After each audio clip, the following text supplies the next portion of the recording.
Baby, baka naman masaktan.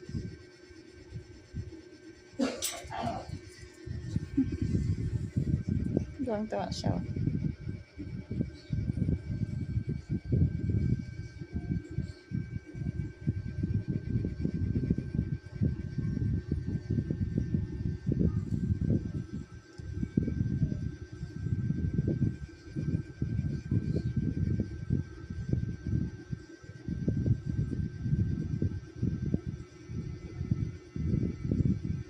Ayan po sila. Tinuruan ko na silang gumamit ng pipad.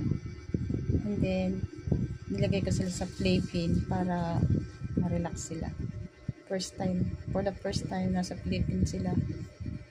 Kapag 1 month na sila, kailangan ilagay sila sa ganyan para ma-relax. And then, after 1 month na yan, kapag 2 months na sila, ipa-injection ko na sila. Wala, bye-bye.